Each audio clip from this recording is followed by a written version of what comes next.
Hei, salut tuturor prieteni, bine v-am regăsit într-un nou videoclip. Astăzi voi face rețeta de pe TikTok, să zic, să fac spume dacă știu, probabil majoritatea ați auzit de ea, dacă nu toți.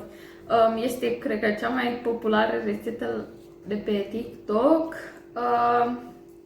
Și am zis să încerc și eu, din câte am înțeles este un fel de budincă. Am luat rețeta de la cineva de pe TikTok și chiar sunt curioasă să văd cum va ieși. Am scris aici rețeta. Stați că mi-a intrat în ochi.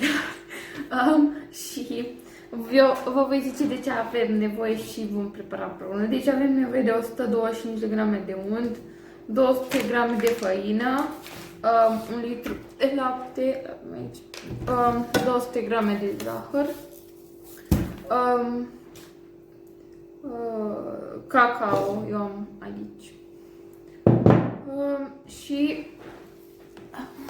o esență de vanilie, sau mi-a arătat mama. Deci da, vă voi arăta, sper să nu mă ard sau ceva, deoarece, da, ok. Untul, sper că atâta înseamnă 125 de grame, fiindcă, sincer, chiar nu știu, sper. Și vom aștepta să se topească. Untul a cam sărit, sper să nu mă ard. Și acum vom adăuga făina, sper că atâta înseamnă 200 de grame de făină, deoarece nu am găsit cu ce să măsor și am aproximat. Vedea camera mai la o parte să nu sară pe cameră și voi pune câte puțin.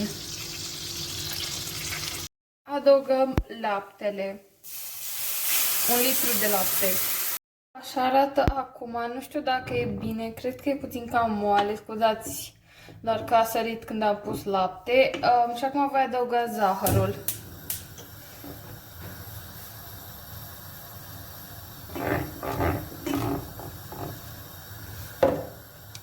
Și zahărul acum voi aștepta să se răcească puțin, deoarece este cam caldă și după o voi separa.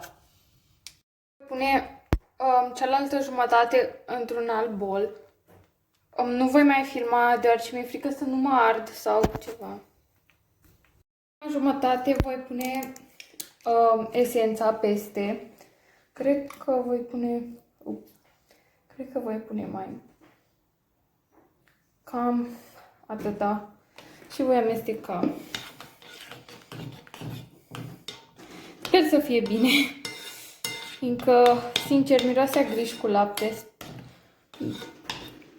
Și da, și seamănă puțin. Și cealaltă parte, care va fi cu cacao, vom adăuga pe deasupra, după ce se mai răcește puțin.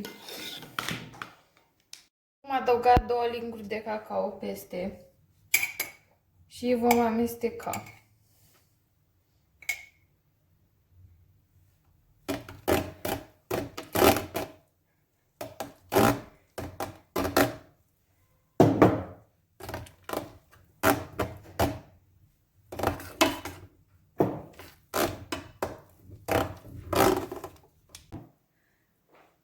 Voi pune cu lingura mai bine. Sper să fie și ceva.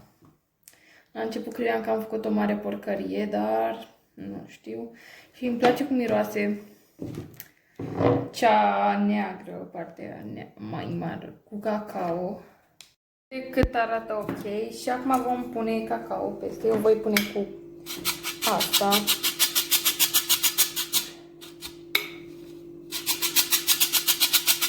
Bun, deci cam așa arată. Am încercat să pun cât de cât frumos, dar arată cam urât, dar asta este. Acum nu avem ce face, mai dăm și noi asta așa. O voi băga la frigider 3-4 ore. Eu la ora 7 voi filma, cred, deoarece cred că e 4:30, ceva de genul. Deoarece plec la tenis și de asta și voi posta puțin mai târziu videoclipul. Probabil va fi nou când îl voi posta, sincer, nu știu. Deci, da, ne revedem mai încolo. Venit. Ok, deci am revenit. Cred că au trecut mai mult de 4 ore, probabil. Și cam așa, să o pun pe masă. Și cam așa arată. Ok, vom și gusta. Chiar mă întreb ce gustare. Dacă îmi place.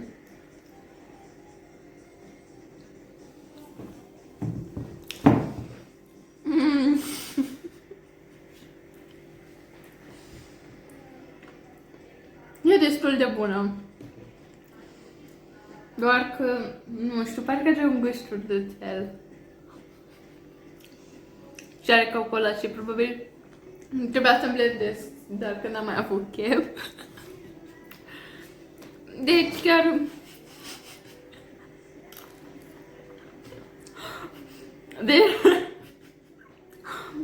Deci chiar vă recomand să încercați și voi. Să-mi scrieți în comentarii dacă ați încercat până acum sau dacă veți încerca. Deci cam atât pentru azi. Nu uitați să dați like, share, subscribe și ne revedem data viitoare. Pa!